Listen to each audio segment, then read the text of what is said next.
comigo também. E esse amor tão grande eleva-me, amarra-me a ti. Tu és, e apesar, aleluia, e apesar desta glória que tens, tu te importas comigo também. E esse amor tão grande, amarra-me a ti. Tu és tremendo. Tu és tremendo.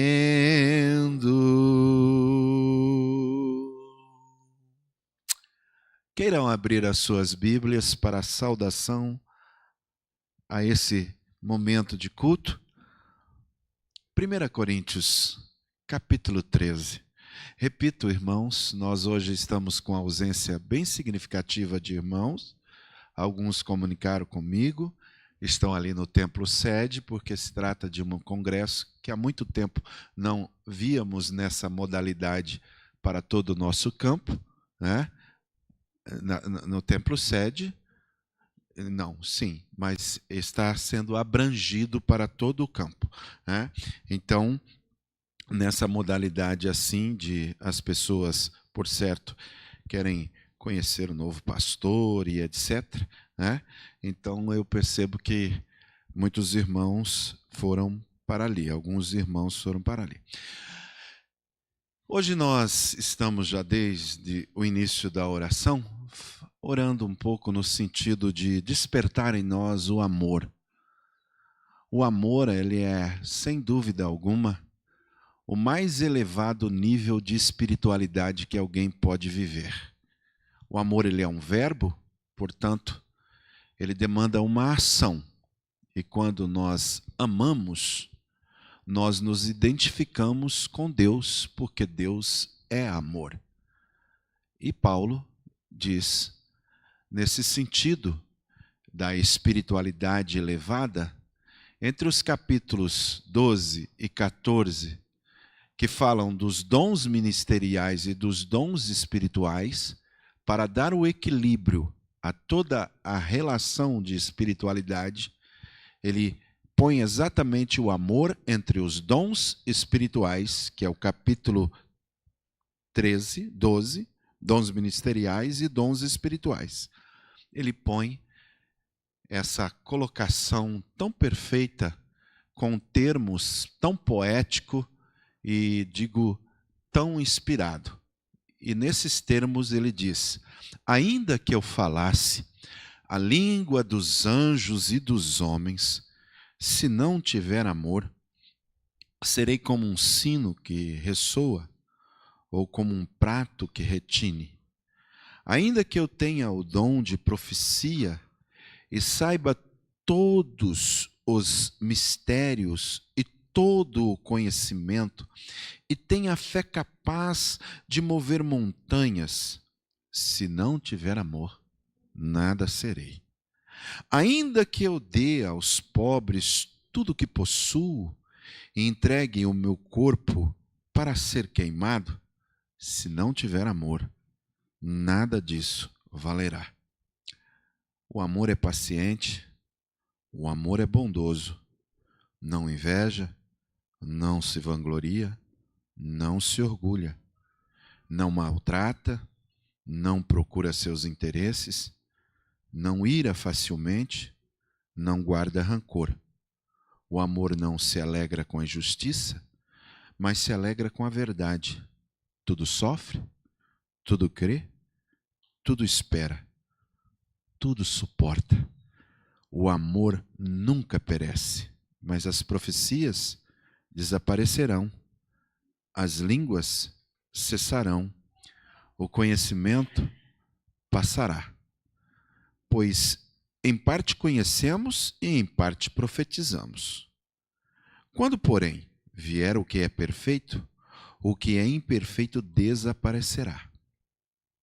Quando eu era menino, falava como menino, pensava como menino e raciocinava como menino. Quando me tornei homem, deixei para trás as coisas de menino.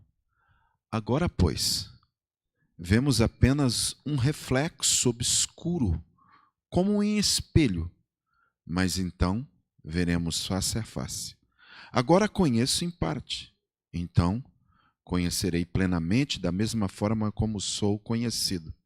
Assim, pois, permanece agora esses três: a fé, a esperança e o amor.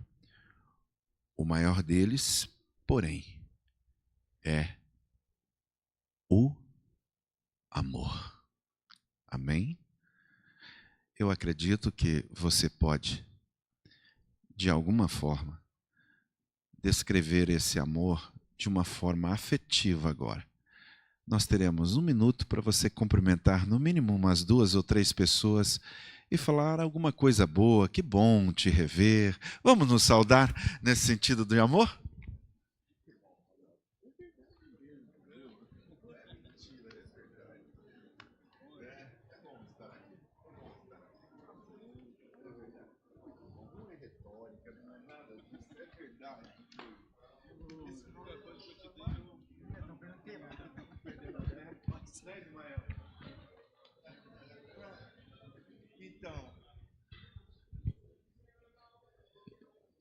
É bom rever vocês, não é? É bom estarmos juntos, né? É bom abraçarmos os irmãos, porque a Bíblia diz que nós nos amamos porque Cristo nos amou primeiro. Se tem alguém que as cordas do meu coração estão extremamente ligadas, essas pessoinhas aqui, né? Minhas filhas, as nossas filhas, né? Eu até acostumo dizer, Celso, que o meu coração, depois que tive minhas filhas, não bate mais no meu peito, bate no peito das minhas filhas. São os próximos mais próximos que nós temos. Mas quando Deus nos dá filho, isso significa dizer que o Senhor quer que nós realmente estendemos os nossos sentimentos de amor. Mas quando nós nos tornamos uma família, Deus nos escolheu em Cristo para nós vivermos o amor. Então, eu quero que nós cantemos agora: como é precioso, irmão, estar bem junto a ti e juntos, lado a lado, andarmos com Jesus e expressarmos o amor que um dia Ele nos deu. Pelo sangue do Calvário, a sua vida trouxe a nós a aliança do Senhor. Cleisiane, me ajude aqui. Eu tenho com você. Célia, também me ajude aqui. Não existe mais. Laura, também me ajude aqui. Jefferson também. Não existe mais barreira no meu ser. Irmãos, tem pessoas que têm barreira de dar um sorriso, barreira de dar um abraço, barreira de dizer algumas palavras. Às vezes é um homem meio duro, meio fechado, existe isso mesmo. Ou uma mulher meia ranzinza, parece que assim, meia surubática. Esses termos assim é de pessoa ostracizada, fechada, carrancuda. Irmãos, nós somos livres do pecado, nós somos livres da escravidão. A Bíblia diz que agora nenhuma condenação mais há para os que estão em Cristo Jesus. Nicolas, também vem para cá. Vamos cantar aqui, fazer um grupo assim, e nós vamos louvar ao Senhor. Como é precioso, irmão, estar bem junto a ti, e nós podemos então nos saudar mais uma vez com esse amor glorioso. Aleluia. Vamos lá, ajuda aí, Jefferson, pode até puxar esse corinho para nós adorarmos ao Senhor. Aleluia.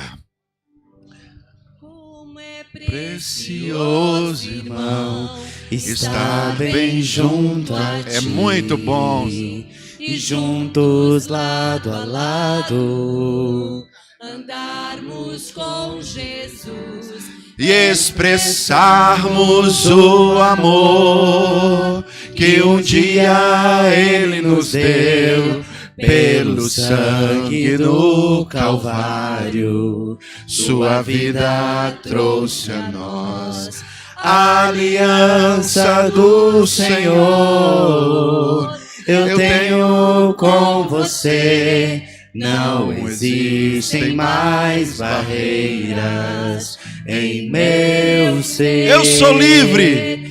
Eu sou livre pra te amar, pra te aceitar e para te pedir, perdoa-me, irmão. Eu sou com você no amor do nosso Pai. Somos no amor de Jesus. Eu sou com você no amor do nosso Pai. Somos no amor de aliança. Vamos seguir assim. Aliança do Senhor eu tenho com você. Não existem mais barreiras em meu ser.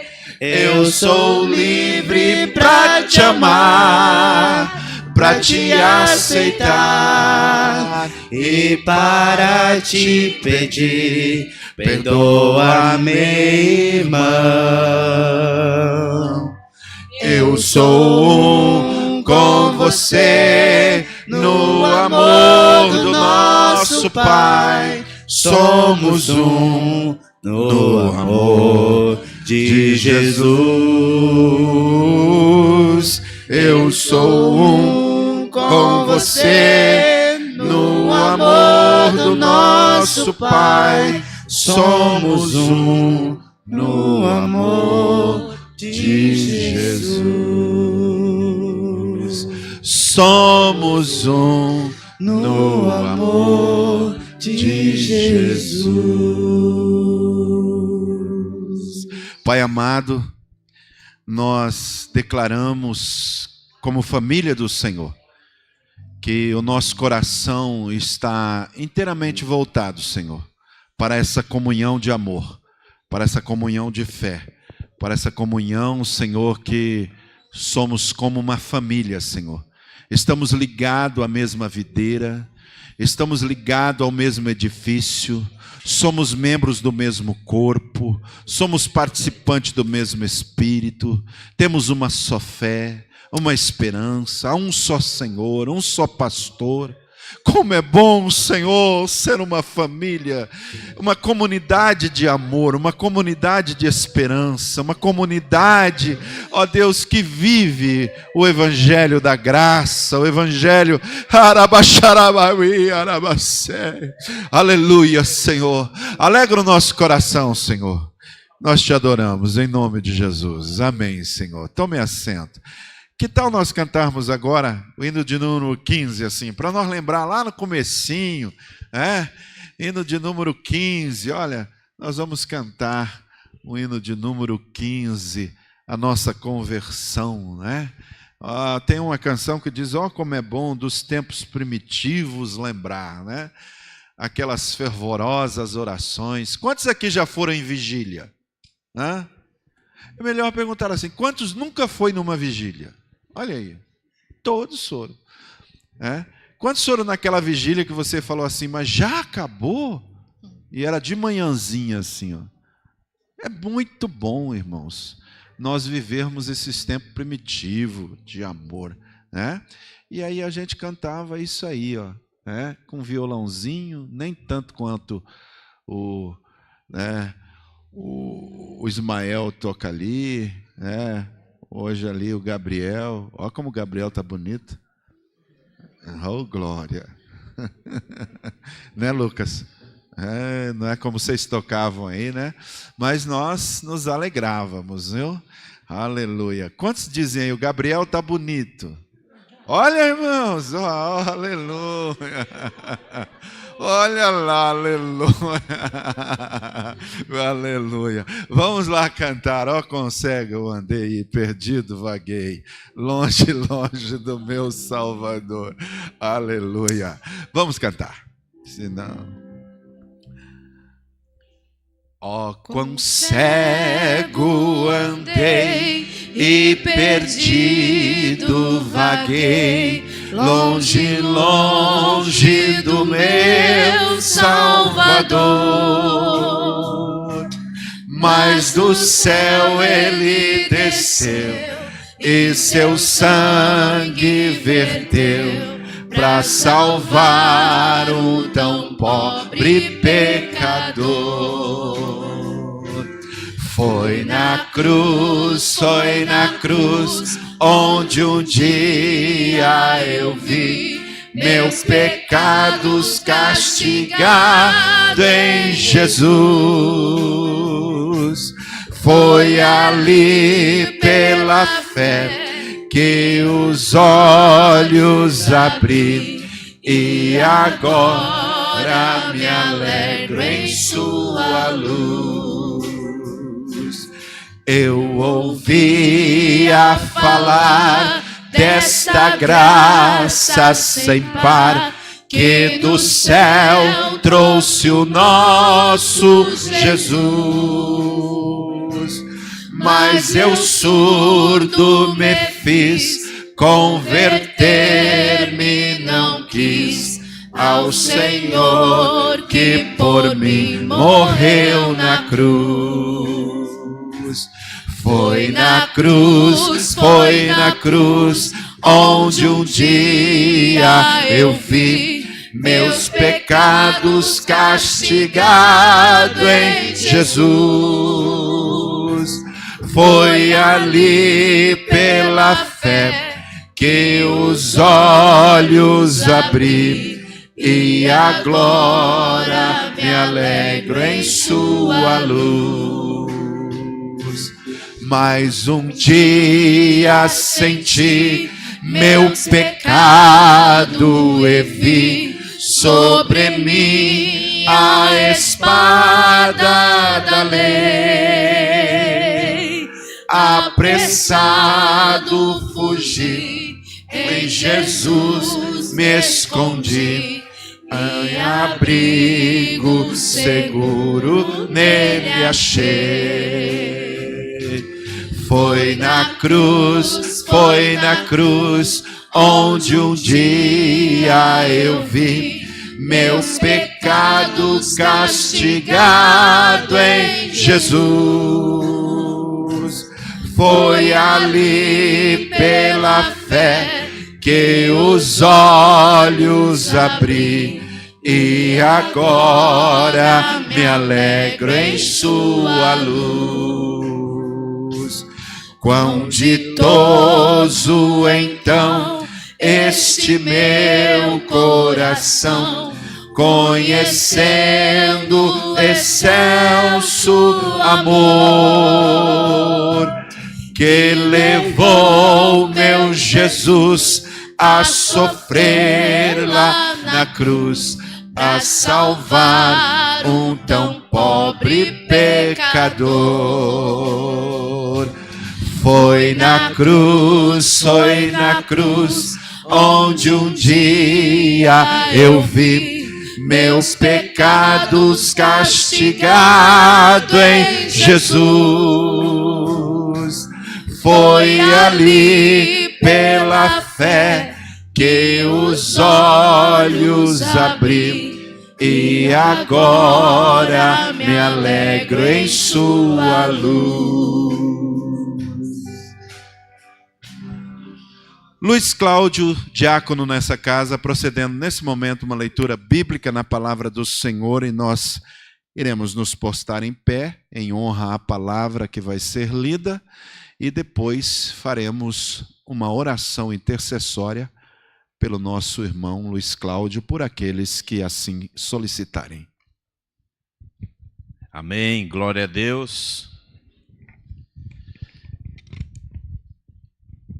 Irmãos, eu tinha abrido aqui a Bíblia em Filipenses, capítulo 4, e eu vou continuar na leitura. Capítulo 4, a partir do verso 10. Filipenses, capítulo 4, a partir do verso 10. Glória a Deus por tudo, aleluia. O Senhor é bom, o Senhor é maravilhoso. Amém? Assim diz a palavra. Ora, muito me regozijei no Senhor, por finalmente reviver a vossa lembrança de mim, pois já vós tinhais lembrado, mas não tinhais tido oportunidade. Não digo isto como por necessidade, porque já aprendi a contentar-me com o que tenho. Sei estar abatido e sei também ter abundância. Em toda a maneira e em todas as coisas estou instruído, tanto a ter fartura como a ter fome, tanto a ter abundância como padecer necessidade. Posso todas as coisas naquele que me fortalece. Todavia, fizestes bem em tomar parte da minha aflição. E bem sabeis também vós, ó Filipenses, que no princípio do Evangelho, quando parti da Macedônia, nenhuma igreja comunicou comigo com respeito a dar e a receber, senão vós somente. Porque também, uma e outra vez, me mandastes o necessário a Tessalônica. Não que procure dádivas, mas procuro o fruto que aumente a vossa conta. Mas bastante tenho recebido, e tenho abundância, cheio estou, depois que recebi de Epafrodito, o que vossa parte me foi enviada, como cheiro de suavidade e sacrifício agradável e aprazível a Deus. Até aqui. Amém. Glória a Deus. Nós temos aqui um pedido de oração. O Renan pede oração para o Tiago Rossi. Ele está internado na UTI. Esse rapaz aqui é amigo da minha filha, amigo da Laura Giovana, tá? Parece-me que ele estava usando um cortador de grama, uma máquina, não sei, e acabou levando um choque, né? E ele está internado na UTI. Mas parece, tá, que já tem notícias boas dele, tá bom? Então oremos. Senhor Deus e Pai, o Senhor sabe todas as coisas, ó Pai. Pai, eu suplico a Ti, Senhor, em nome de Jesus Cristo, que o Senhor entre com providência, Senhor, na vida do Tiago Rossi. Senhor, faça, Senhor, com que ele volte, Senhor, a ter a vossa santidade, ó Pai. Pai, nós necessitamos, Senhor, de Ti, por tudo, Senhor. Pai, nós cremos, Senhor, em nome de Jesus Cristo, que o Senhor fará um milagre na vida do Tiago, Senhor. Ó Pai, nós agradecemos, Senhor, já por tudo, em nome de Jesus Cristo. Amém e amém.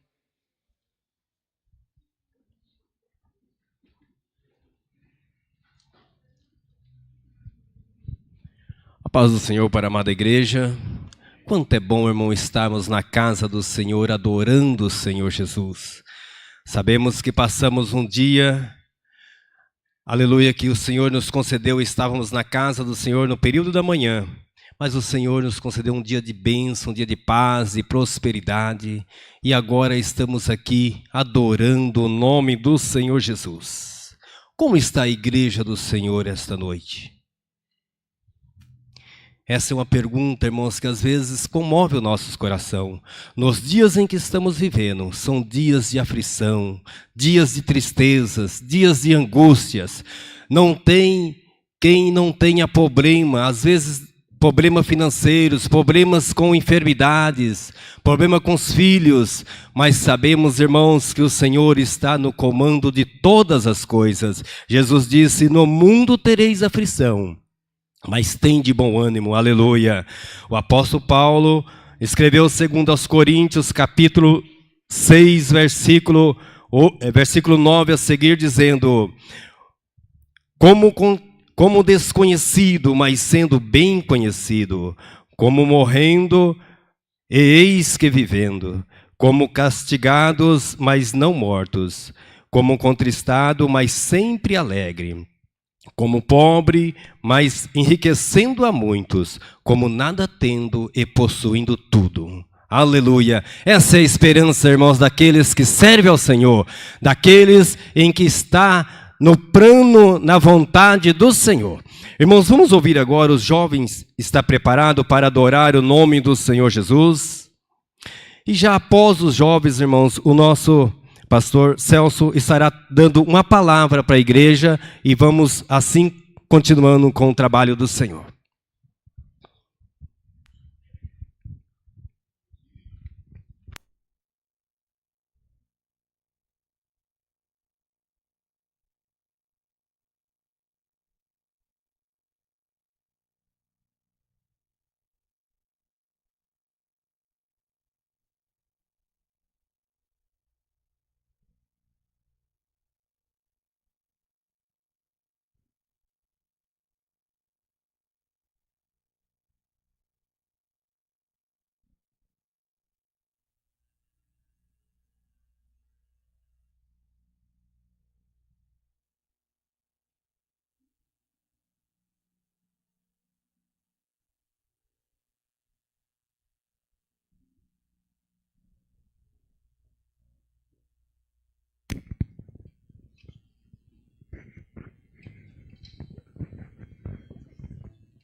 O grupo AS cumprimenta a igreja com a paz do Senhor, amém?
Vamos ouvir então o pastor Celso trazer uma rápida palavra para a igreja e após o pastor, as irmãs do Círculo de Oração estejam pronto para adorar o Senhor.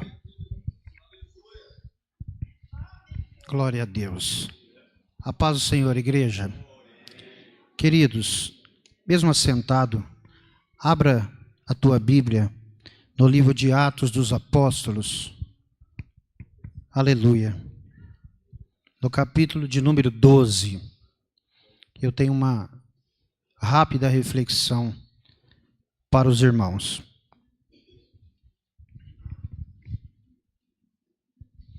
Glória a Deus. Quem encontrou pode dizer amém? Capítulo 12 de Atos, no versículo de número 5, a Bíblia diz assim: Pedro, pois, era guardado na prisão, mas a igreja fazia contínua oração por ele, a Deus. Um pouquinho mais para frente, versículo 12. E considerando ele nisso, foi à casa de Maria, mãe de João, que tinha por sobrenome Marcos, onde muitos estavam reunidos e oravam. E batendo Pedro à porta do pátio, uma menina chamada Rode saiu a escutar. E conhecendo a voz de Pedro, de alegria não abriu a porta, mas correndo para dentro, anunciou que Pedro estava à porta. E disseram-lhe: estás fora de si. Mas ela afirmava que assim era, e diziam: é o anjo. Mas Pedro perseverava em bater. E quando abriram, viram-no e ficaram espantados. E acenando-lhes ele com a mão para que se calassem, contou-lhes como o Senhor o tirara da prisão e disse: anunciai isto a Tiago e aos irmãos. E saindo, partiu para outro lugar. Que texto extraordinário, irmãos.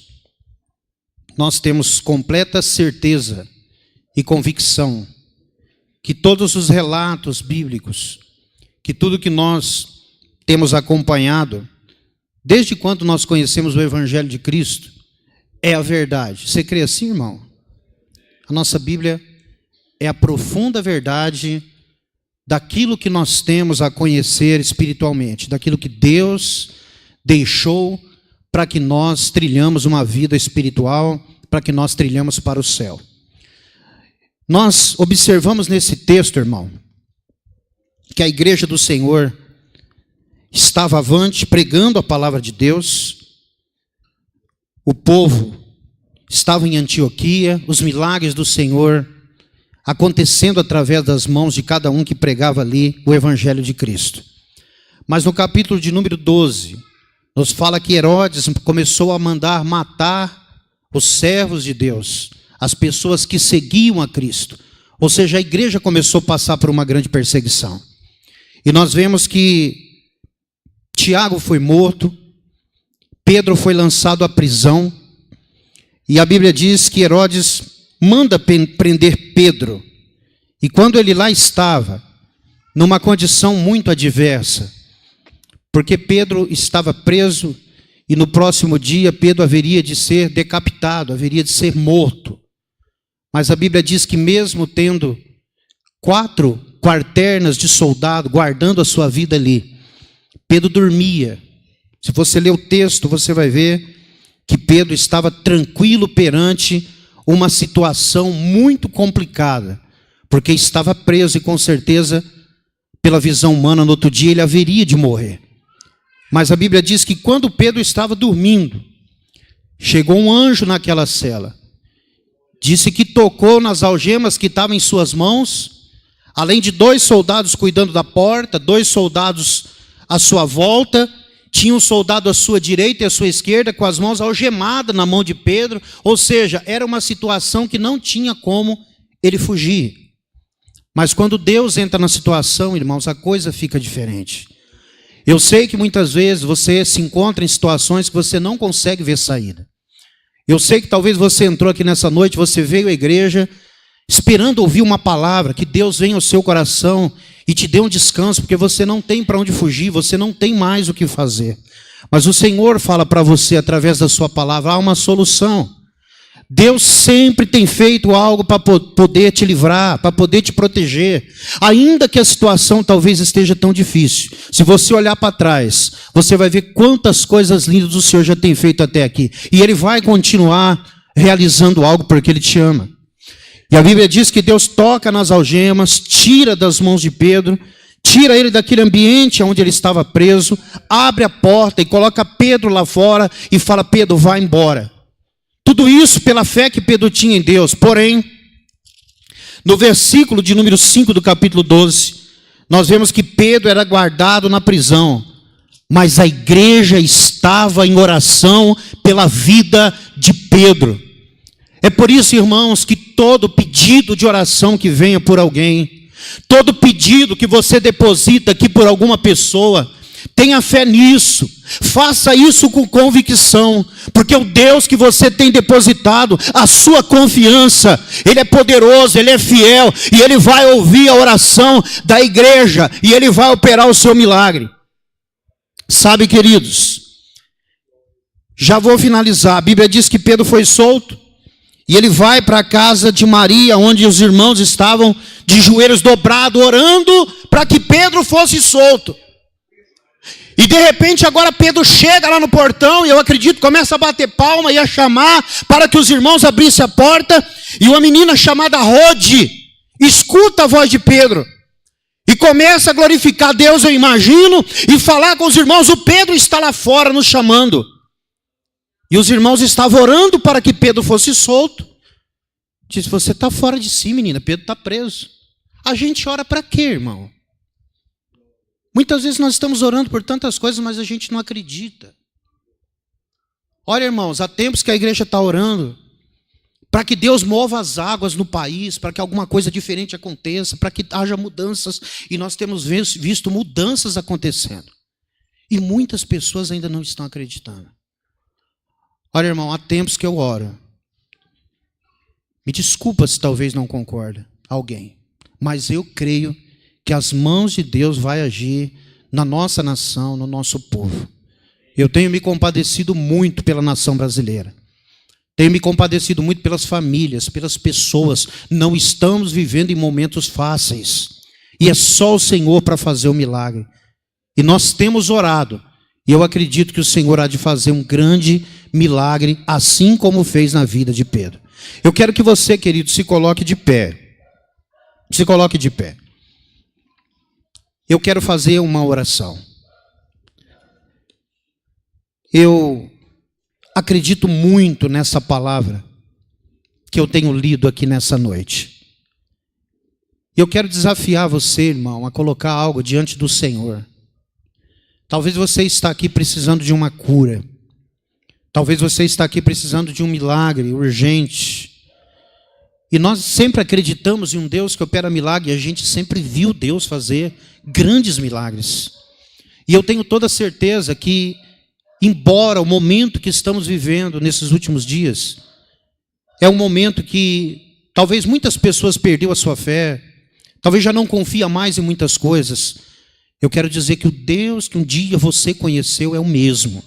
E Ele está aqui e pode realizar um milagre na tua vida. Querido, eu quero que você feche os seus olhos. Se você tem alguma enfermidade, eu quero que você coloque as mãos sobre ela. Se você tem alguma causa que precisa ser resolvida e você já perdeu as esperanças, eu quero que nessa noite você deposite essa confiança nesse Deus que nós temos pregado. Nós não estamos aqui em vão, irmãos. Você não saiu da sua casa para vir nessa igreja para simplesmente cumprir um propósito de cristão. Você não saiu da sua casa para vir mais um culto e voltar para casa do mesmo jeito, e semana que vem de novo e voltar da mesma forma. Deus quer realizar algo diferente na sua vida, e você precisa crer nas orações que você mesmo tem feito, porque Deus é fiel. Fecha seus olhos, eu vou orar. Eu quero que você creia nessa palavra. Talvez esta palavra possa alcançar nessa noite o teu coração, aquela pessoa que precisa, que você tem orado por ela, e o Senhor há de manifestar e fazer um grande milagre. Senhor, meu Deus e meu Pai, nós estamos na tua presença nesta noite. E o nosso coração se alegra porque nós temos sentido aqui o mover do Teu Espírito Santo. Nós temos sentido algo pleno, algo aqui extremo sobre a nossa vida, uma alegria do fundo do nosso coração e da nossa alma. Meu Pai, Tu sabes que há pessoas aqui nesta noite que se encontram enfermas. Eu quero estar aqui em nome do Senhor Jesus, intercedendo ao Senhor. A palavra do Senhor nos declara, Pai, que Pedro estava em cadeias, estava em prisão, mas havia pessoas como as pessoas que estão aqui, que estavam de joelho dobrado, orando para que Pedro fosse solto da prisão. Meu Deus, o inesperado aconteceu. Não devia ser inesperado, porque quando oramos a Ti, nós precisamos esperar aquilo que há de vir do Senhor. E aquela igreja orava, e de repente, Senhor, o anjo entrou naquela prisão, quebrou as cadeias e Pedro foi solto. Mas os irmãos, papai, ficaram espantados quando viu o milagre acontecer.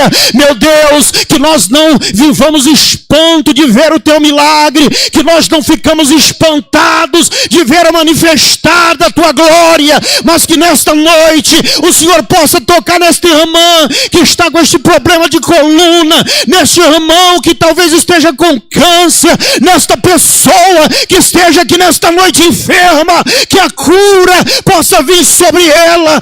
Espírito Santo de Deus, este casamento que talvez está por um fio, este relacionamento que talvez já não existe mais amor, meu Deus, o Senhor é poderoso para realizar um grande milagre. Pai, manifesta a Tua glória e que haja testemunhos, Pai, em nome de Jesus Cristo de Nazaré. Amém. Amém, queridos. Que Deus te abençoe. Louvado seja o nome do Senhor, aleluia. Convido aqui nosso cooperador, irmão Paulo, que irá trazer aqui a palavra das contribuições. Em seguida, nossas irmãs estará adorando o Senhor enquanto a igreja contribui com a obra do Senhor. Meus irmãos, a paz do Senhor, amém? Glória a Deus.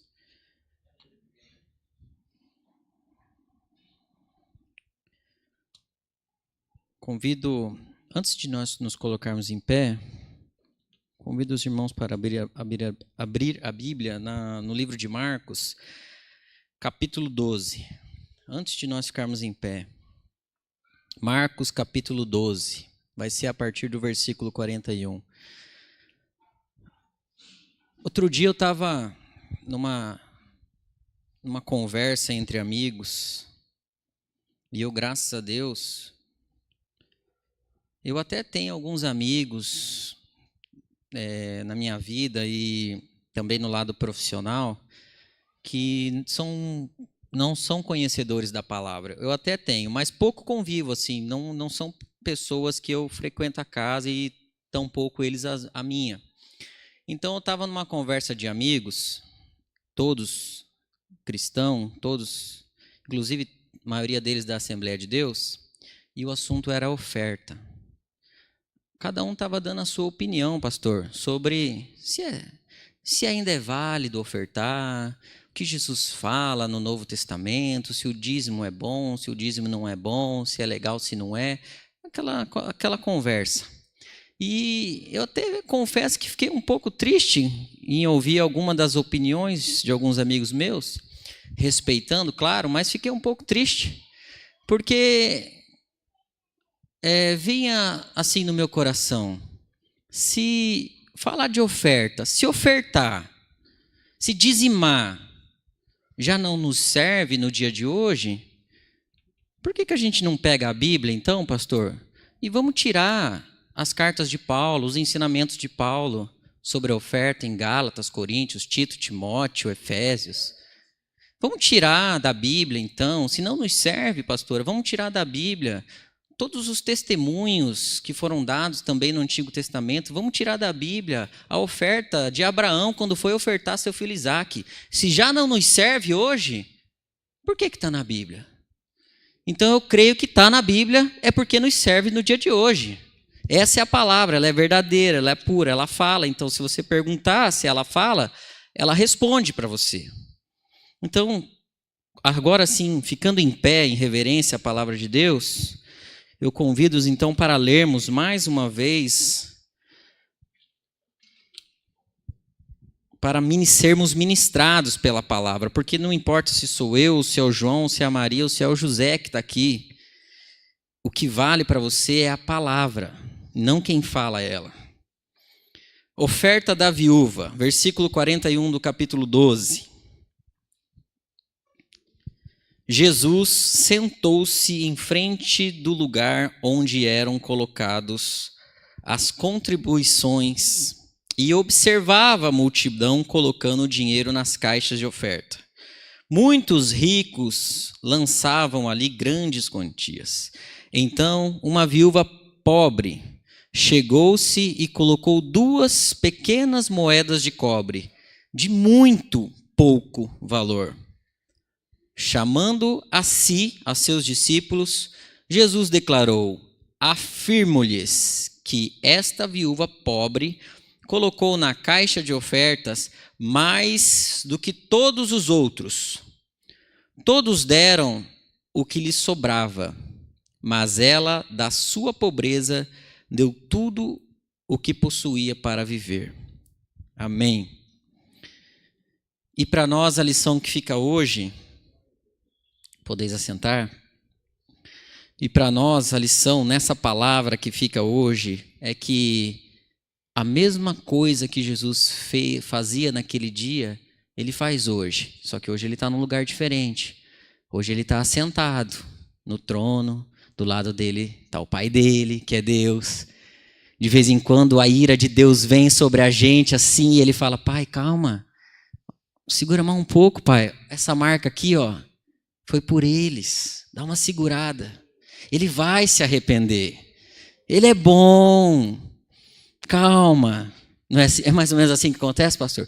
O tempo intercede por nós o tempo todo. Ou seja, naquele dia, naquele templo, Jesus observava enquanto as pessoas contribuíam. E hoje ele faz a mesma coisa. Ele está nos observando em todo o tempo, em cada atitude, em cada falar, em cada fazer, em cada não fazer. Ele está nos observando. E a pergunta que eu lhe faço nessa noite, que eu me faço também: qual é a observação que você gostaria que Jesus fizesse em relação à sua oferta? Quando ele vê você ofertar no altar, qual é a observação que você gostaria que ele fizesse? O fulano deu muito porque tem muito. O fulano deu tudo porque dele saiu a verdade, tudo que ele tinha da sua pobreza. E a outra pergunta que eu lhe faço para encerrar, para nós orarmos: quando você oferta, o que você gostaria de transmitir a Deus? Quando você oferta, quando você pega a tua oferta, o que você gostaria de transmitir a Deus? Fique com essas 2 perguntas na hora de ofertar. E lembre-se, não é o valor, não é a quantidade que vale a pena, que está em jogo. Sempre, para dizimar, para ofertar, é a verdade e nada mais. Porque a verdade, ela se sustenta. Por isso que Jesus disse: eu sou o caminho, eu sou a verdade e eu sou a vida. 2000 anos se passaram e nós estamos aqui falando dele, porque a verdade se sustenta. Eu agradeço a oportunidade em nome de Jesus. Vamos orar? Convido a jovem Laura para estar louvando o Senhor. Fiquem em pé, irmãos, vamos orar.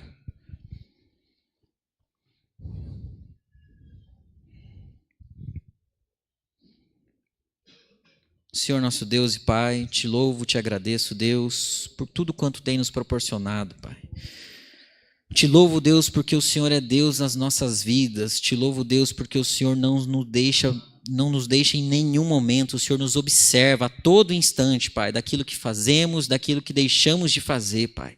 Em nome de Jesus, Pai, somos gratos e hoje estamos aqui para trazer todo o louvor, um culto que o Senhor merece, Pai. Não viemos buscar absolutamente nada, e sim oferecer um culto a Ti, ó Pai. Eu te peço, Pai, a oração que o Senhor possa abençoar essas pessoas que, com sua verdade, sua sinceridade, a realidade do seu dia a dia, estão depositando no altar essa oferta, Pai, que seja para o bom andamento, mantimento da tua obra, Pai. Em nome de Jesus, amém.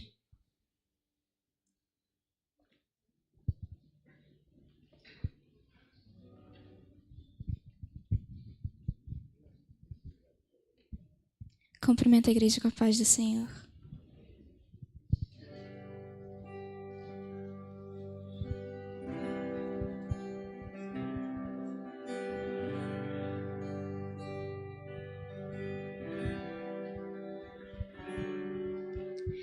Grande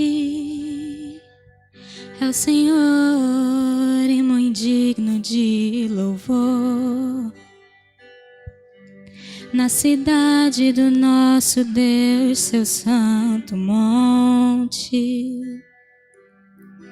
a alegria de toda a terra.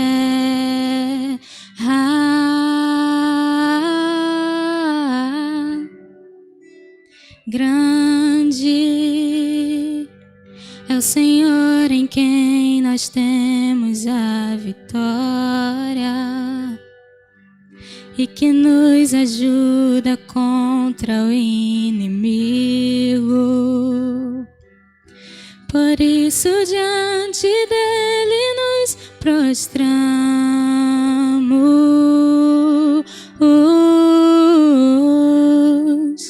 Queremos o teu nome engrandecer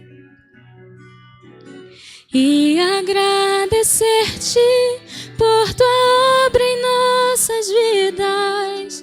Confiamos em teu infinito amor, pois só tu és o Deus eterno sobre toda a terra e céu.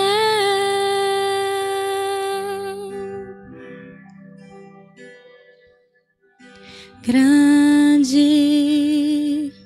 é o Senhor e muito digno de louvor. Na cidade do nosso Deus, seu santo monte, a alegria de toda a terra.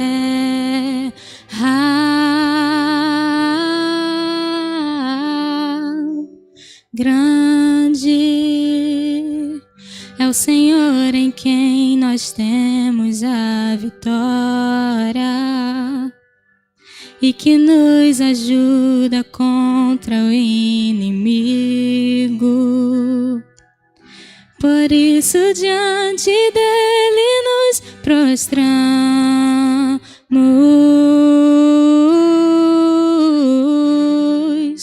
Queremos o teu nome engrandecer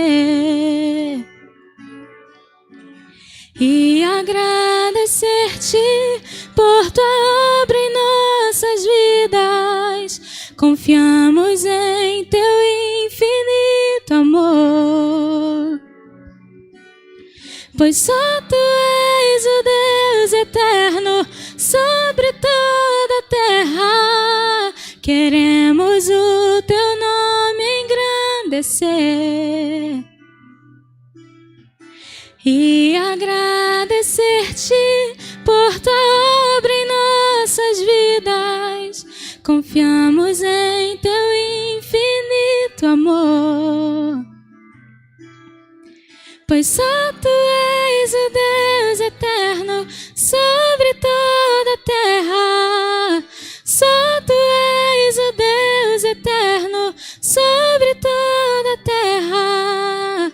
Só tu és o Deus eterno sobre toda a terra e céu. Amém.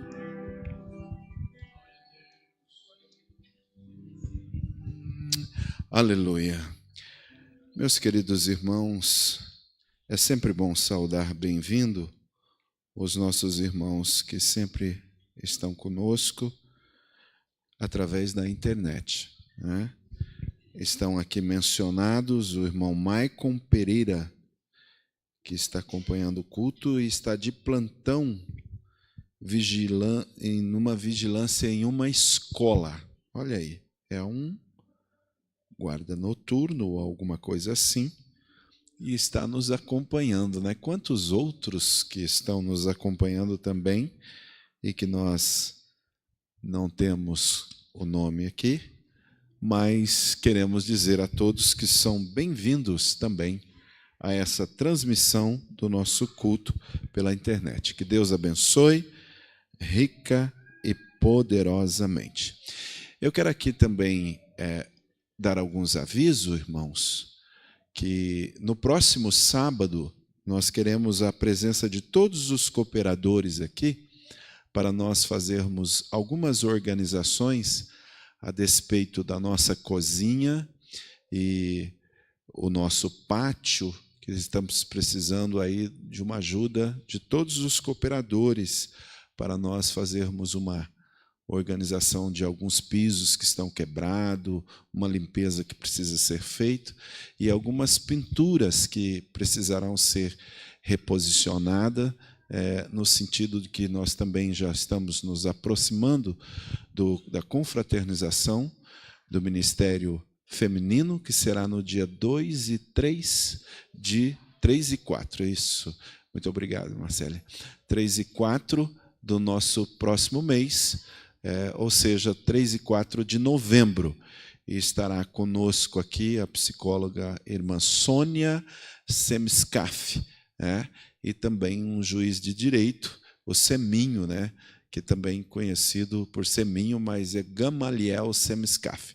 Eles são de Curitiba e ministram a palavra do Senhor e também ministram louvores ao Senhor.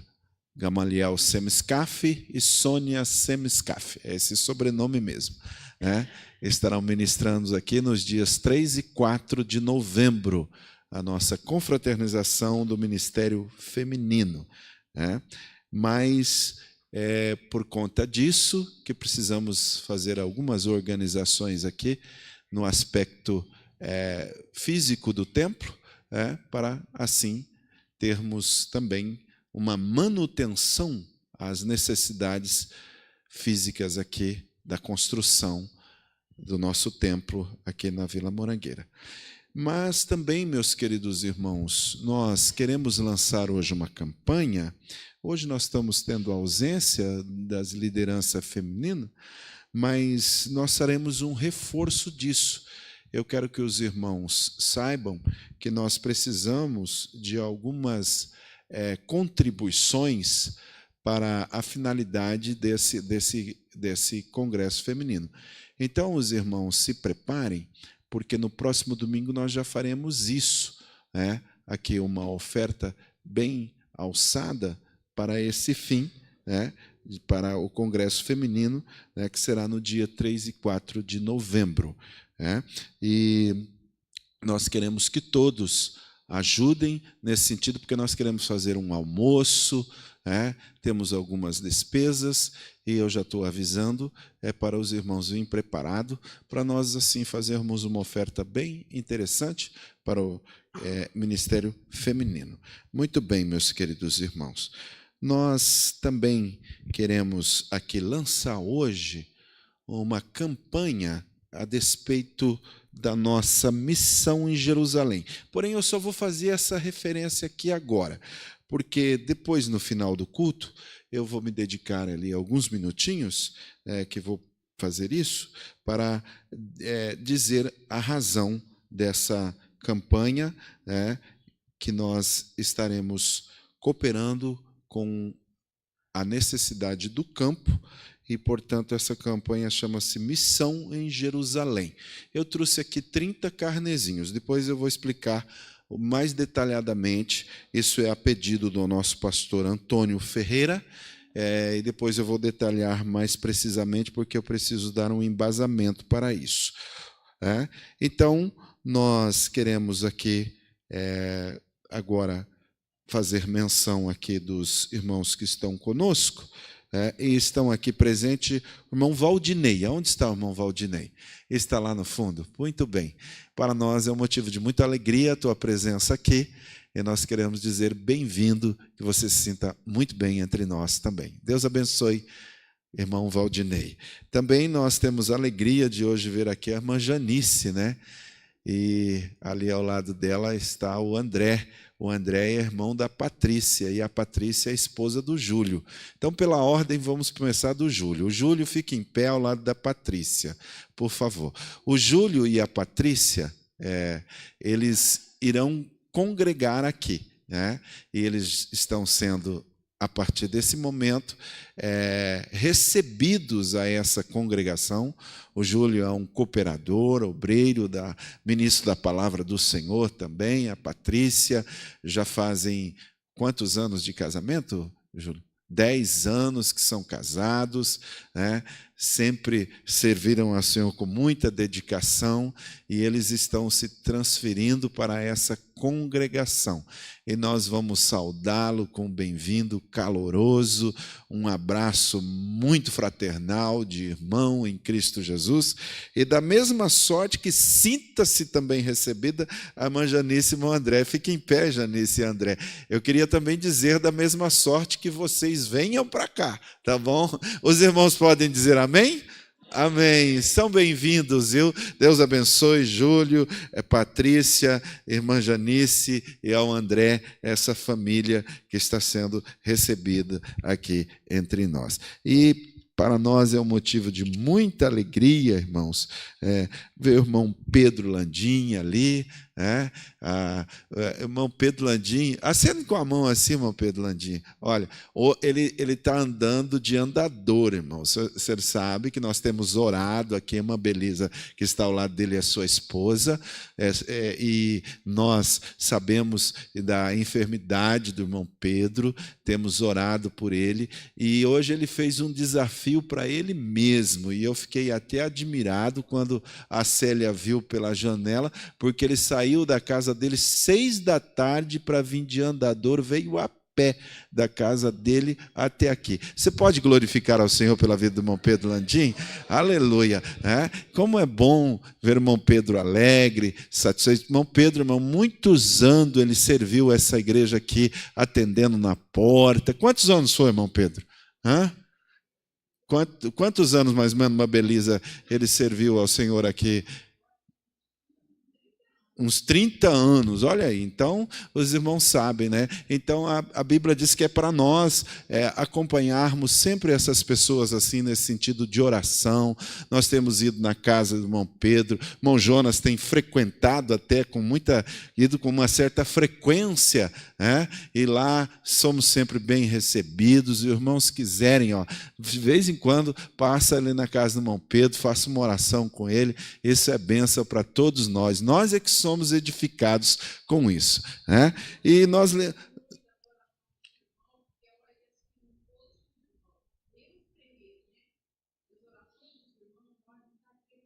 glória a Deus. Deus é bom, né? Aleluia. Aleluia. Vamos ficar de pé, irmãos. Eu vou convidar aqui, então, o irmão Ronaldo para fazer uma oração de agradecimento pela saúde dos irmãos. Depois nós prosseguimos. Faça uma oração de agradecimentos a Deus. Oramos a Deus. Pai querido, nós te agradecemos, Senhor, pela vida e pela força que o Senhor nos dá. Pela superação, Senhor, onde nós às vezes não encontramos força, mas o Senhor nos dá, Senhor, condições para estar na Tua presença, Deus. E eu quero apresentar, Senhor, a vida do Pedro Landim nas Tuas mãos e da nossa irmã Belisa, Senhor. Continua, Senhor, restaurando estas vidas, Senhor, trazendo saúde, trazendo vida, vigor, ó Deus, coragem, força para estar Te adorando, Senhor. E aqueles que entraram aqui hoje, Senhor, desanimados, sem força, Senhor, fraco neste momento, Senhor, nos restitui a força para Te adorar, Senhor. Nós Te agradecemos, ó Pai, por este momento que o Senhor preparou para a Tua igreja, Senhor, que deixou tudo, Senhor, deixou a Tua casa, deixou o Teu aconchego para estar, Senhor, na Tua presença. Por isso eu Te agradeço por este momento, em nome de Jesus. Amém.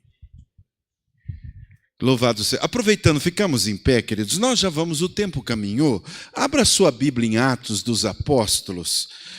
Eu quero ter uma meditação com os irmãos hoje sobre crescimento de igreja. Então, Atos dos Apóstolos, eu até, por sinal, ouvi a ministração do pastor Celso em Atos também, e naquele momento eu estava passando alguns itens da minha mensagem, que está em tela, para os irmãos acompanharem.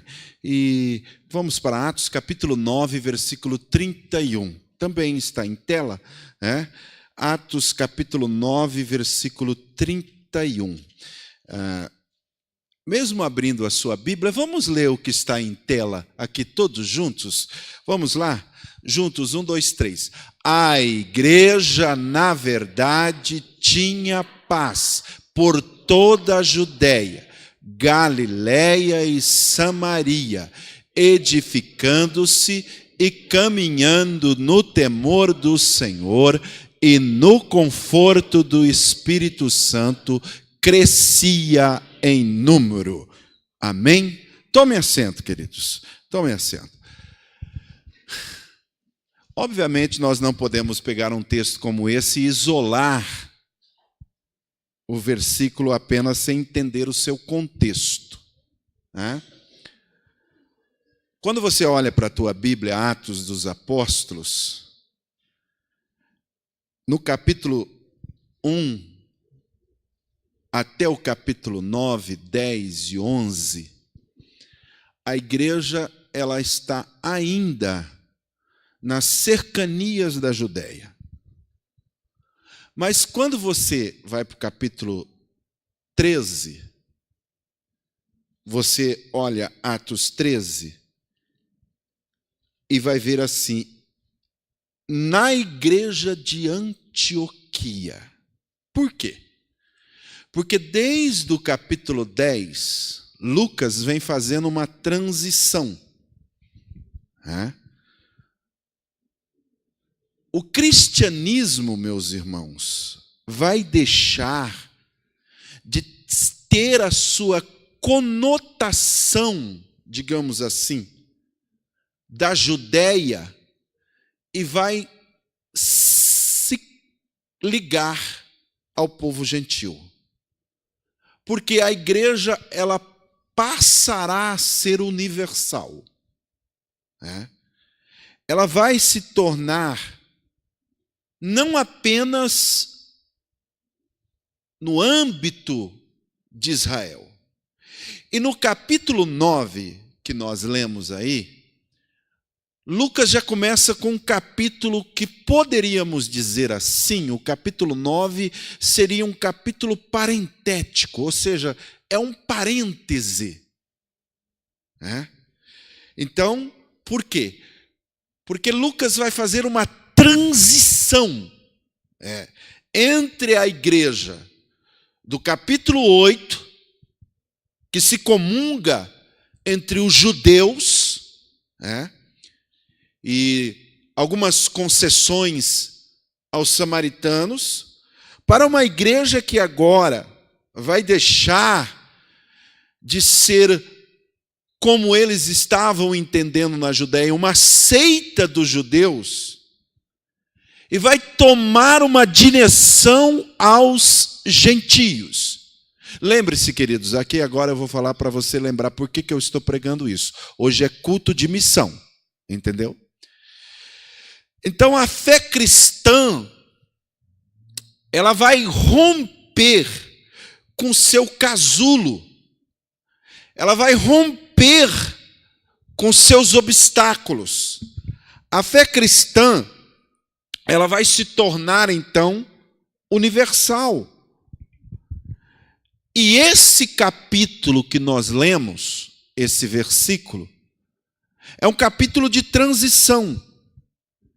E o capítulo 9, lembre-se disso, começa com a narrativa da conversão de um dos maiores, e por que não dizer talvez o maior perseguidor da igreja. um líder dos fariseus, né? Nós sabemos que os fariseus sempre foi uma pedra no sapato da igreja, a começar por Jesus Cristo. E é dali do meio dos fariseus que se levanta uma perseguição contra a igreja. Porque os fariseus, eles tinham uma teologia fechada, com uma teologia inclusivista, com uma teologia racista, não admitindo de maneira nenhuma, a presença de outra etnia à sua fé. Judeu é alguém muito fechado. E os fariseus, né, eles tinham essa ideia. Jesus não podia conversar com um publicano, conversar com um pecador. Tanto é que eles eram tão fechados que aquela mulher que vem atrás de Jesus nos termos de Ciro Fenícia, aquela mulher Ciro Fenícia, Jesus disse: não convém pegar do pão da mesa dos filhos e deitar aos cachorrinhos. Quer dizer, eu vim primeiro para os filhos. E os fariseus, eles tinham tanta inclusividade, eles eram tão ensimesmados, eles eram tão separatistas, eles eram tão racistas, que eles tinham uma oração assim: Deus fez os gentios para serem combustível do fogo do inferno. E eles chegavam a orar: maldito seja a parteira judia que ajuda um gentil a dar à luz. Maldito 2 vezes, porque ajudou um gentil e porque pôs um gentil ao mundo. E no capítulo 9 de Atos dos Apóstolos, o líder desse grupo se converte. E daí em diante, é exatamente esse homem que vai tirar a feição judia do rosto do cristianismo. E o cristianismo terá uma feição gentílica. Se não é Paulo, talvez hoje eu estava aqui com um cocar. Eu não sei o que esses crentes têm que colocar aquela roupa meio parecida de sacerdote, porque nós não temos nada a ver com judeu. Se não é Paulo, talvez os homens dessa igreja aqui estariam circuncidados. E Paulo, ele se converte. Ele sai do meio dos fariseus e ele diz que ele era fariseu de fariseu, da tribo de Benjamim, e se converte ao Senhor Jesus Cristo. E no versículo que nós temos lido, que está em tela aí, Lucas, ele faz então uma síntese, uma condensação. Ele consegue então sintetizar. Por isso esse versículo, ele é dentro do parêntese, ele é um versículo sintético. Ou seja, ele consegue colocar em resumo aí, né, a vida da igreja. Como era a igreja antes de começar a narrar uma nova fase da igreja, que vai entrar no capítulo 13 mais propriamente dito. E antes de olhar para frente, a igreja então aqui ela olha para trás. E olha o versículo como diz: e a igreja na verdade tinha paz, ainda não havia nenhuma confusão. Por toda a Judéia, note que isso aqui são expediente geográfico. Por toda a Judéia, Samaria, edificando-se, caminhando no temor do Senhor e no conforto do Espírito Santo, crescia em número. E nessa síntese, que aí está apresentado, sobre a igreja até o capítulo 9, né?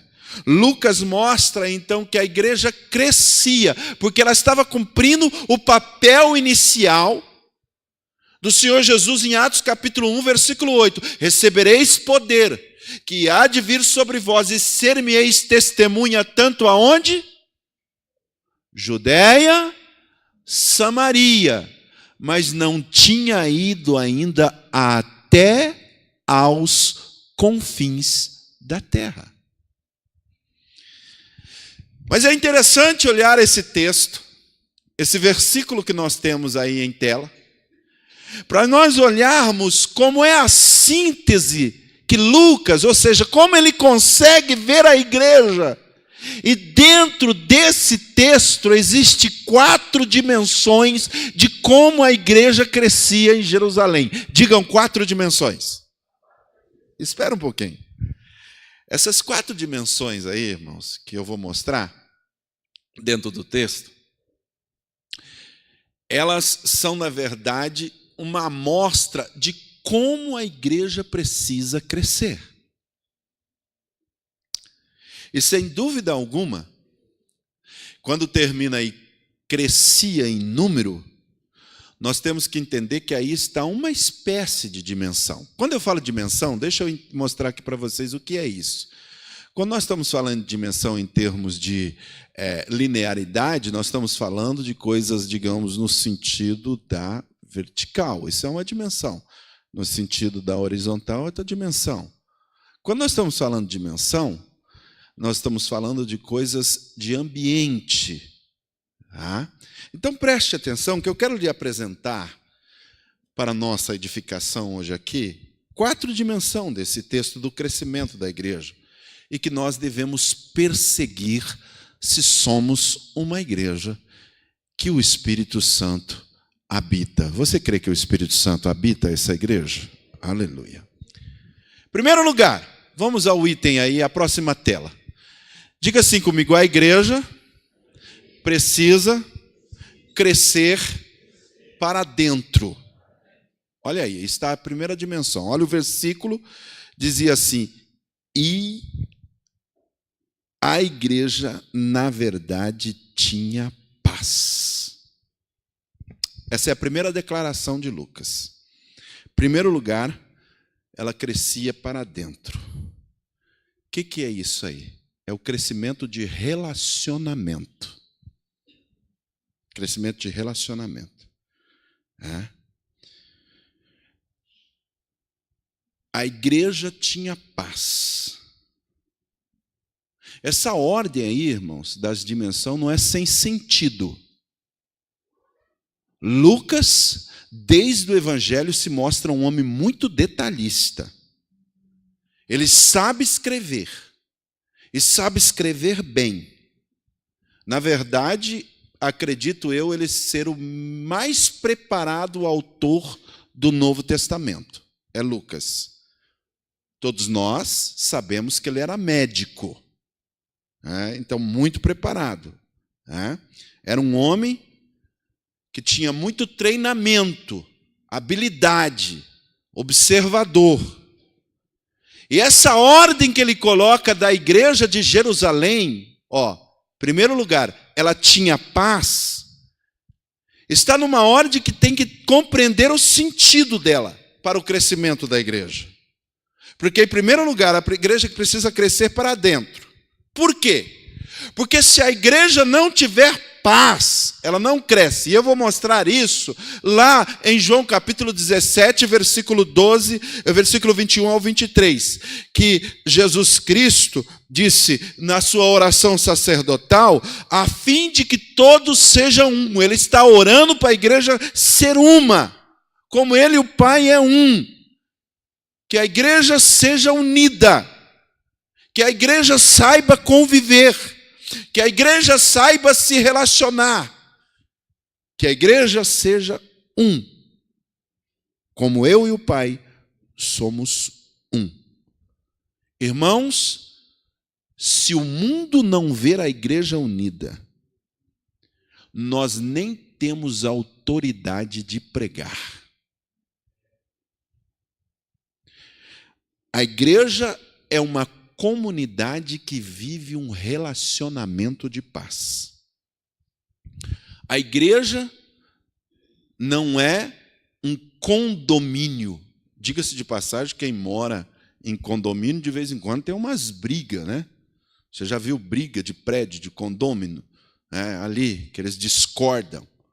Igreja não é que é um condomínio. A igreja não é um partido político. Diga-se de passagem, PT fora, né? Como diz. A igreja não é um partido. A igreja não é uma torcida uniformizada. Não. A igreja não é isso. A igreja não é como um time de futebol. Não. A igreja, ela precisa mostrar ao mundo diferente como um partido, porque hoje está se dividindo muito. O maior credencial da igreja, irmãos, não é os decibéis do som que ela tem, não é isso, não é a internet. A maior credencial da igreja é a igreja ser um corpo, um em Cristo, ser harmônica, viver em harmonia. Diga-se de passagem, irmão, vocês têm percebido como o mundo está dividido? Como o mundo está fraturado, quebrado? Agora, mais do que nunca, você ouviu nesses últimos meses, direita, esquerda, centrão. O mundo está dividido. Cada um ocupando as suas trincheiras de ideologia, defendendo sua ideia. Até crente agora com certas posturas políticas diferenciadas. Até eu brinquei aqui agora. O mundo está dividido. As pessoas se dividem por senso ético. Pessoas acham que as coisas tinham que ser assim, outras acham que... Enfim. As pessoas se dividem por raça, por cultura. Mas a igreja é diferente. Pobres, ricos, negros, brancos, todos nós somos um em Cristo Jesus. Até aqui, Lucas diz, a igreja tinha paz. A igreja, mas estava por enquanto só entre os judeus. Por que Deus então saca ali do meio dos fariseus um Paulo, que era um judeu de judeu tradicional, para o quê? Para levar a igreja para os gentios. Para sair da sua cercania cultural. E Paulo é ele que diz e escreve a igreja gentílica de Éfeso. E aos Efésios ele diz que vindo Jesus evangelizou a paz. E quebrou o quê? A parede de separação que separava gentios e judeus. E de ambos fez um só. Em todas as cartas do apóstolo Paulo, no Novo Testamento, a igreja chamada para celebrar a unidade. E se você olhar na própria Atos dos Apóstolos, no capítulo 4, Paulo diz, eu, Paulo, prisioneiro do Senhor, rogo para que vocês vivam de maneira digna da vocação que foram chamados. Quer dizer, se eu sou chamado cristão, eu devo viver como um cristão. E ele diz assim, sejam completamente humildes e dóceis, e sejam pacientes, suportando-vos uns aos outros. Façam todo o esforço para conservar a unidade no Espírito. Sejam unidos. Paulo está pedindo. Manter a unidade, irmãos, é necessário esforço. Não é só o esforço, irmão, de dizer para o irmão assim, paz do Senhor. Não. A igreja, na verdade, tinha paz, mas não é. Tem pessoa que não sabe nem o que esse cumprimento significa. Quando Paulo escreve aos gentios, especialmente agora à igreja de Corinto, Ele diz assim: eu ouço falar aos lá da casa de Cloé que há contenda entre vós. A igreja estava se dividindo, porque uns diziam: eu sou de Paulo, eu sou de Apolo, eu sou de Cefas, eu sou de Cristo.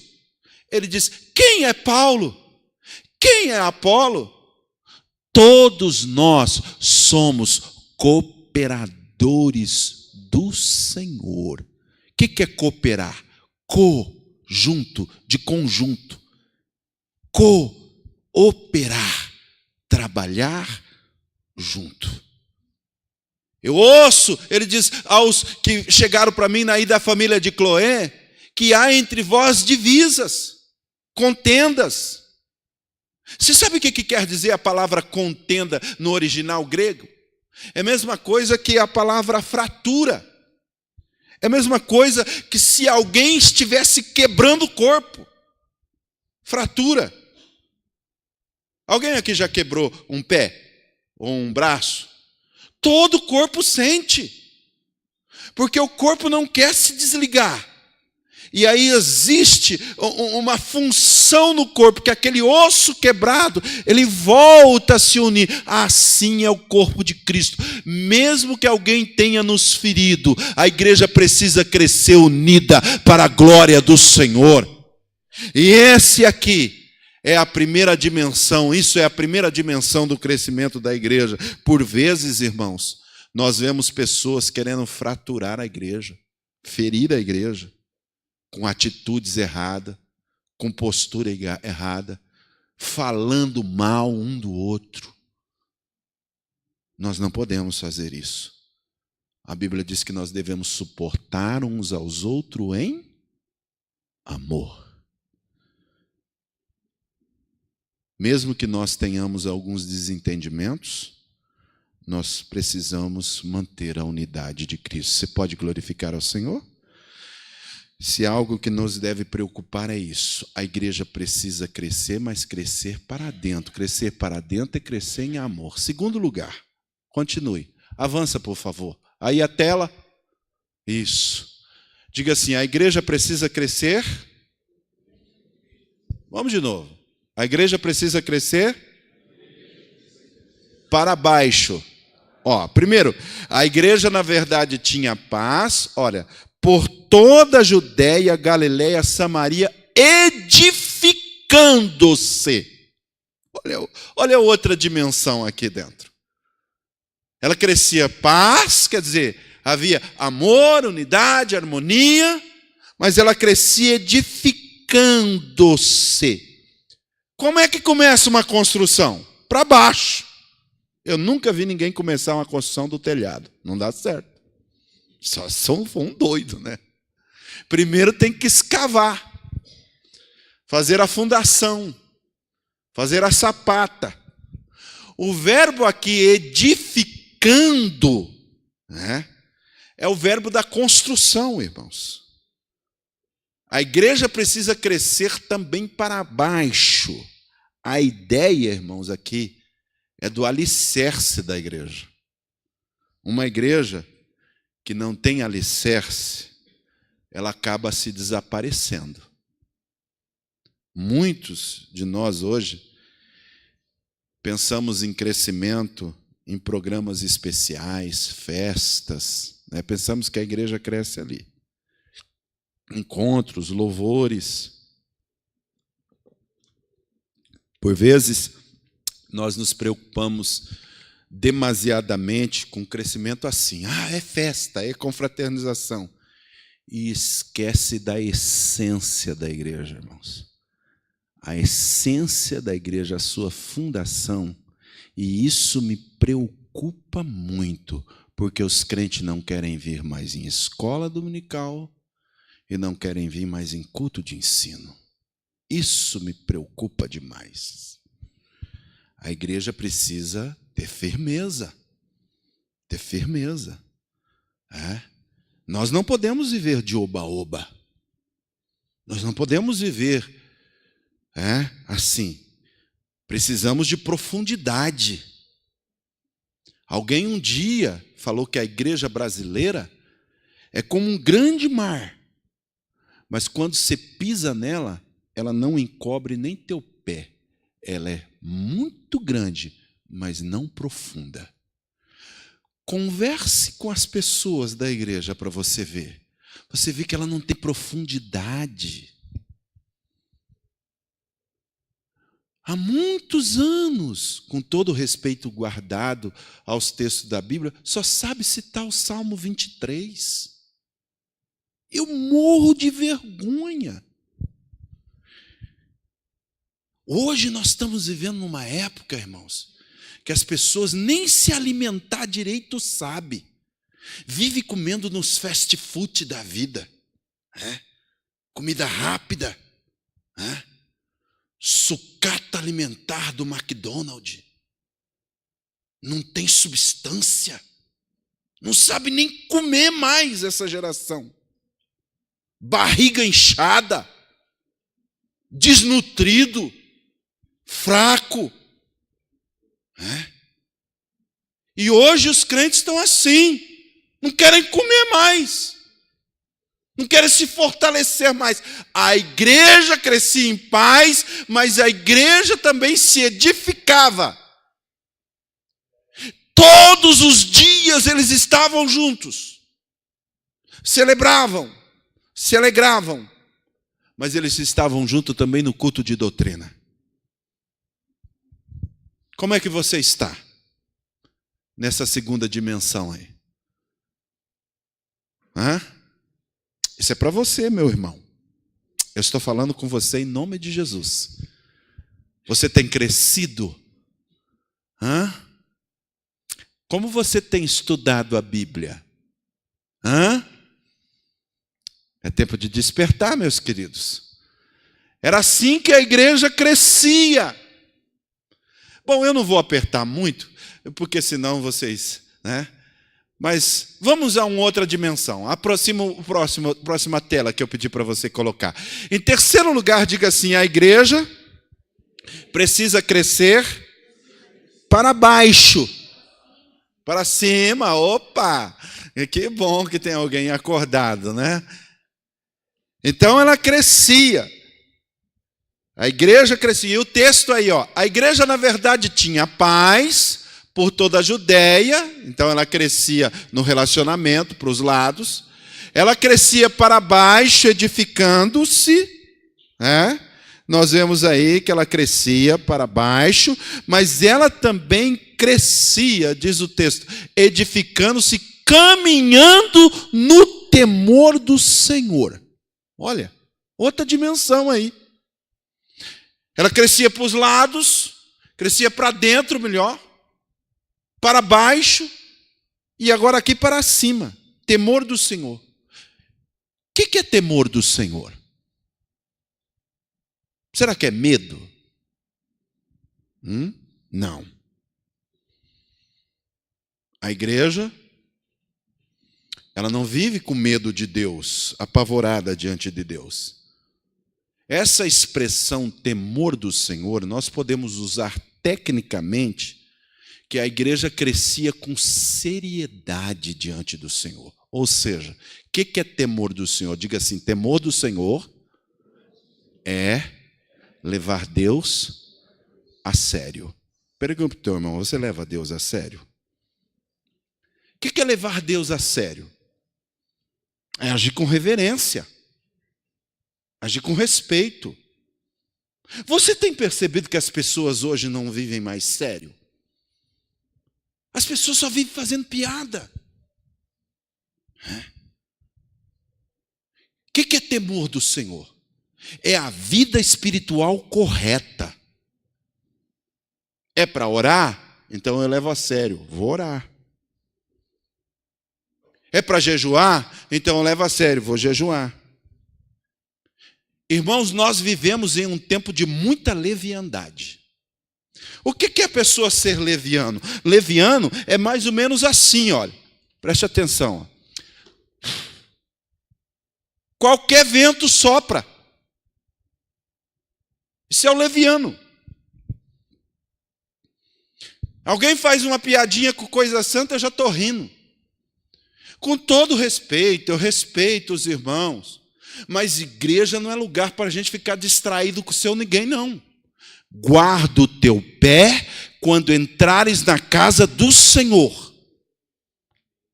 Nós não podemos ser leviano. Hoje há muita leviandade. Eu todo respeito devido guardado à internet, ao seu aplicativo. Você pode usar assim, abrir ele com uma Bíblia, mas dentro da igreja não é lugar de ver Facebook. Não é lugar de ter WhatsApp. Temor do Senhor. Evidentemente que a igreja crescia, porque ela tinha um compromisso espiritual. Não descuide do temor do Senhor na tua vida, meu irmão. Não descuide.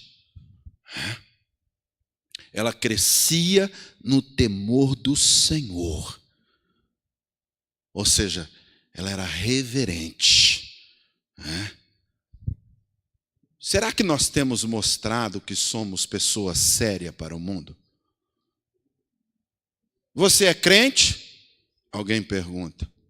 Como é que você responde?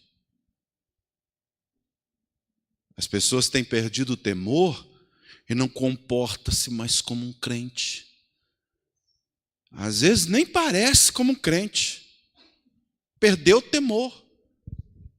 E aí, porque perdeu o temor, as pessoas do mundo, crente, você? Leve Deus a sério. A igreja crescia para dentro, para cima, melhor, para baixo, edificando, mas crescia para cima. Sabe como é crescer para cima?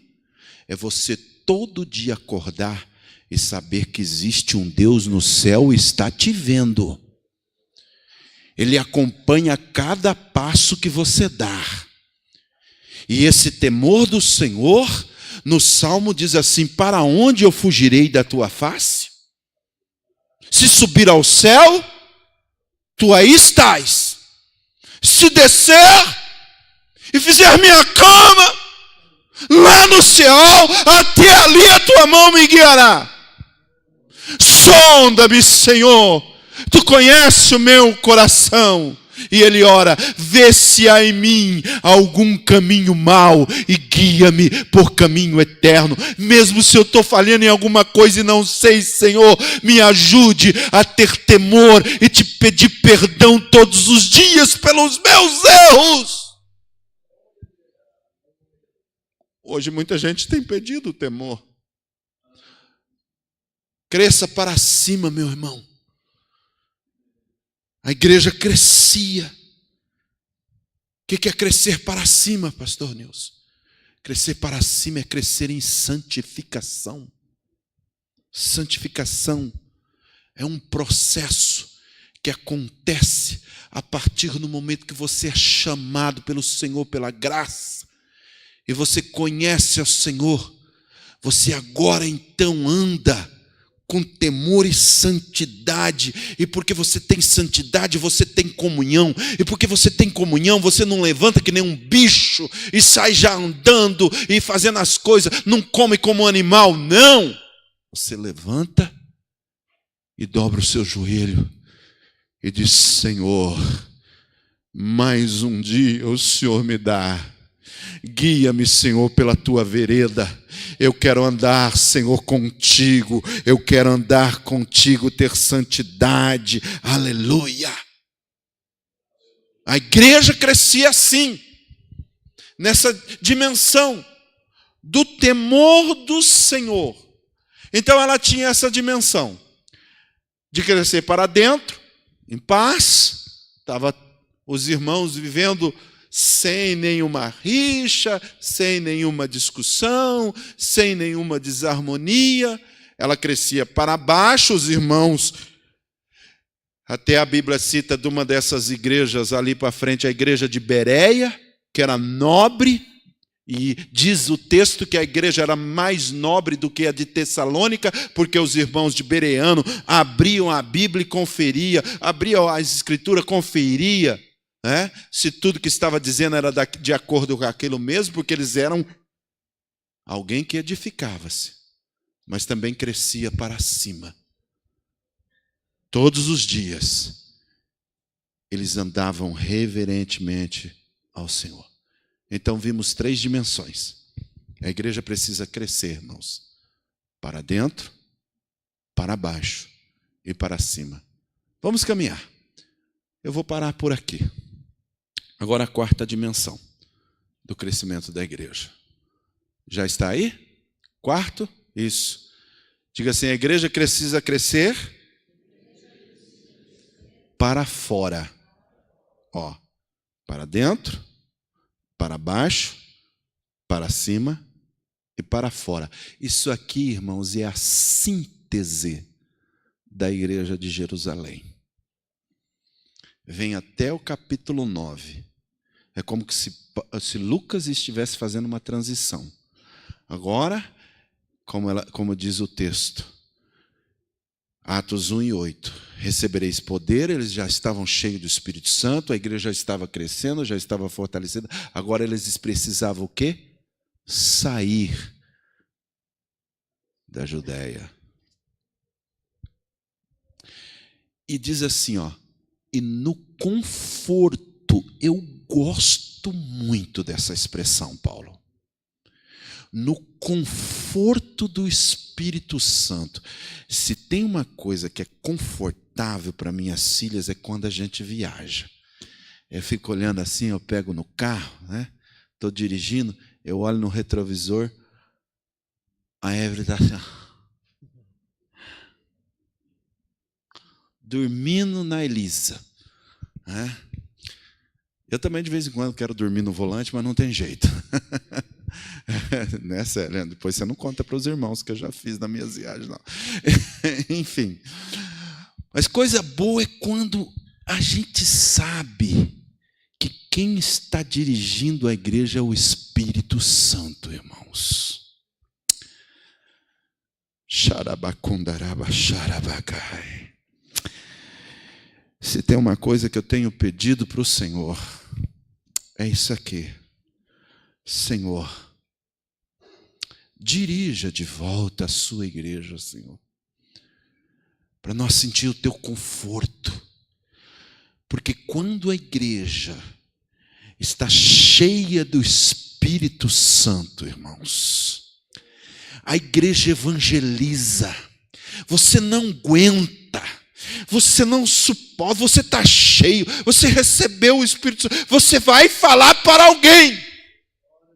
Você vai comunicar para alguém o evangelho.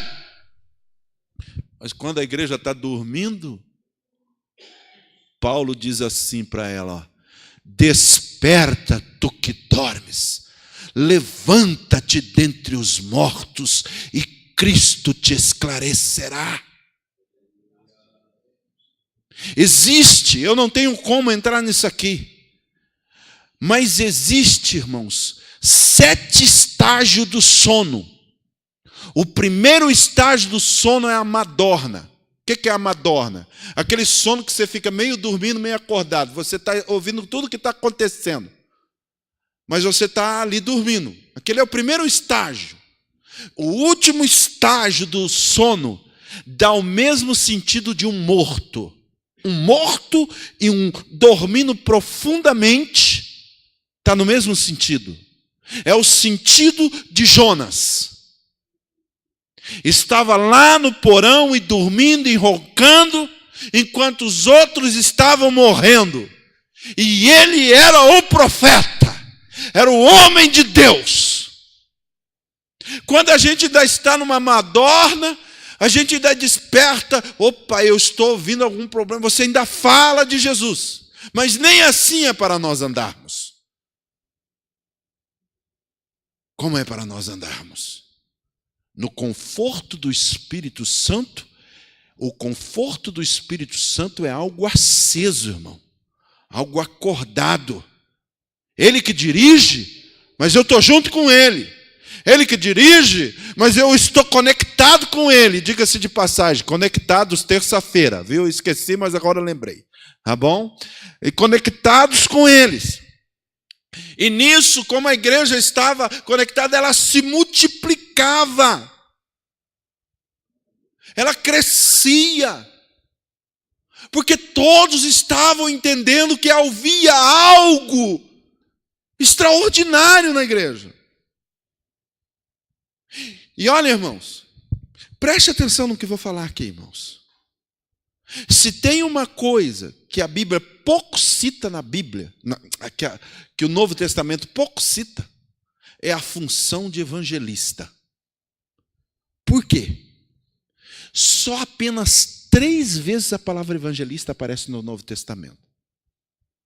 Ou seja, a igreja primitiva sabia que não precisava de uma classe especial para se evangelizar, porque todos eles eram evangelistas. Todos nós somos evangelistas. A igreja muitas vezes fala, a gente não faz evangelho porque não tem um departamento de evangelismo. Não existe, na verdade, coerência de departamento evangelístico com o Novo Testamento. Toda a igreja é evangelista. Porque não foi a uma classe específica que Jesus disse, ide por todo mundo e pregai o evangelho a toda criatura. Ele disse isso a quem? Aos seus discípulos. Ide é para você. Ide é para mim. É para nós. E você tem se preocupado com o crescimento da igreja? Você tem compartilhado o evangelho? A igreja precisa continuar crescendo. Para dentro, paz. Para baixo, doutrina, palavra.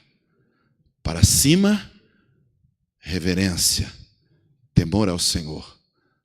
Para fora, evangelizando. Vamos ficar de pé. Aleluia. Eu quero terminar dizendo em pé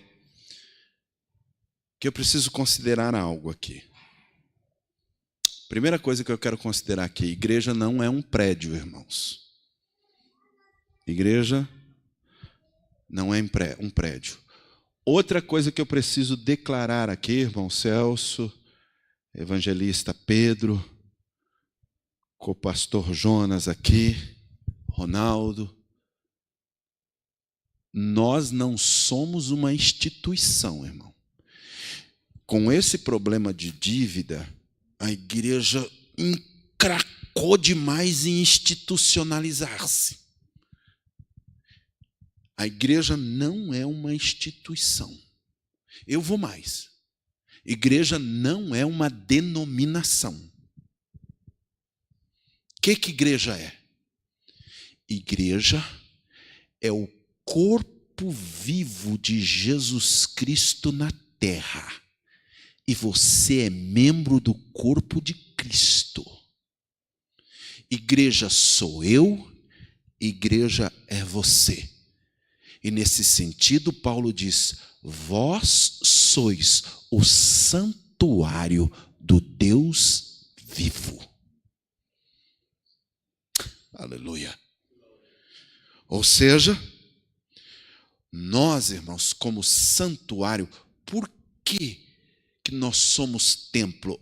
Preste atenção. O que a palavra templo tem a ver com contemplar? Quando você contempla, você olha. É como que você fosse a catedral ambulante de Deus na terra. Todo mundo quer ver a catedral porque pensaram em igreja como um negócio que aqui em Maringá é como um cone, está lá. Uma referência como um cone. Não preciso nem dizer onde é. Mas não é aquele prédio parecendo um cone que é a igreja. O templo é você. E que a beleza de Cristo seja visto em você. Aonde você for, você leva o testemunho de Jesus Cristo na sua vida. Por isso é que a igreja sai daquele sentido religioso, daquele sentido sistemático, ensimesmado, fechado ali da Judéia. E vem Paulo, cheio do Espírito Santo, mostrando ao mundo Jesus Cristo. E a declaração de Paulo no testemunho é essa: já não vivo mais eu, mas Cristo que vive em mim. E a vida que agora vivo, vivo-a na fé do Filho de Deus. Ele diz: nada me propus saber entre vós, a não ser Jesus Cristo. E ele diz assim: irmãos, falando aos Coríntios, a quem demonstrei Cristo, a quem vocês viram Cristo. E é isso que o mundo precisa de nós. Ver Cristo em você. Pastor, como é que eu vivo essas dimensões para crescer como igreja? Não tem outra receita, irmãos. É clamar para ser cheio do Espírito Santo. Por isso Atos dos Apóstolos nos mostra. Eu não tenho como discorrer, mas em Atos 13, eles estavam reunidos em Antioquia. E não foi separado o obreiro à custa de fazer uma picanha no fundo da casa do pastor. Ou na casa lá de alguém que queria ser pastor. Vamos fazer uma picanha aqui porque o pastor vai me ordenar. Não. Todos eles estavam orando, jejuando, buscando ao Senhor. E disse o Espírito Santo: apartai-me a Barnabé e a Saulo para a obra que eu os tenho chamado. Nós precisamos, mais do que nunca, ser cheio do Espírito Santo. Eu estou com esses carnê aí, mas eu falei comigo mesmo: eu preciso hoje voltar a pregar alguma coisa assim, porque eu sei, irmãos, é fácil ser pastor? Não. É fácil fazer esses negócios? Muito difícil. Convencer esses irmãos a contribuir numa situação institucional. Mas nós, irmãos, precisamos pegar esses negócios. Não estou querendo convencer ninguém. Não. Nós precisamos, o pastor chegou novo, tal. Nós precisamos voltar a orar mais, buscar mais. Se a igreja tem vivido esses problemas, que Deus nos leve a um outro momento, uma dimensão nova, e que todos sejamos cheios do Espírito Santo. É isso que nós precisamos. Agora, eu quero orar por você. Não tenho mais tempo, já até peço desculpa por ter passado. Eu quero orar por você. Eu preciso crescer, você precisa? Eu preciso crescer. Crescer em amor, compreensão, paz, relacionamento. Havia paz. Crescer em edificação, conhecer mais, porque a Bíblia diz: conheçamos e prossigamos em conhecer ao Senhor. Eu preciso crescer em temor, mas eu preciso também que haja outros que por meu intermédio sejam alcançados pelo Evangelho. Você quer ficar debaixo dessa bênção do crescimento? Então eu vou estender as minhas mãos e diante da palavra que eu preguei, eu quero em nome de Jesus Cristo te abençoar, meu querido. Eu quero que você seja alguém cheio de paz do Senhor. Que nunca nada venha impedir a tua paz. Ninguém nunca venha tirar a harmonia da igreja, a união da igreja, a unidade da igreja. Que nós nunca venhamos deixar de crescer em conhecimento da palavra do Senhor. Ó Senhor, que os teus filhos fiquem debaixo dessa bênção. E que nós nunca venhamos, Senhor, deixar de crescer, Senhor, no temor. E porque a tua palavra é viva e eficaz. E nós havemos de um dia tratar diante do Senhor, e todas as coisas estão nuas e patentes diante de ti, Senhor. Ninguém pode se esconder. Por isso, Senhor, que a tua bênção seja sobre os teus filhos, para que eles tenham temor do Senhor e vivam esta bênção, Senhor. E que todos nós possamos, cheio do Espírito Santo, falar da tua palavra a todos que estão à nossa volta. Irmão Pedro, nos ministre a bênção. Assim você pode orar agradecendo ao Senhor por esse culto. Vamos orar. Bendito eterno Deus, em nome de Jesus, meu Pai. Desde já nós agradecemos as bênçãos, as vitórias alcançadas através da unção do Espírito Santo, através do poder da tua santa e poderosa palavra, porque a tua palavra é alimento para nossas vidas, meu Pai. Deus da glória, aqui despede o seu povo, a sua igreja, em nome do Senhor Jesus Cristo. Coloca as suas mãos para frente. Que o amor de Deus, a graça do nosso Senhor e Salvador Jesus Cristo, a unção e o consolo do Espírito Santo de Deus esteja em nossos corações, agora e sempre. Amém, Jesus. Que Deus abençoe a todos em nome de Jesus.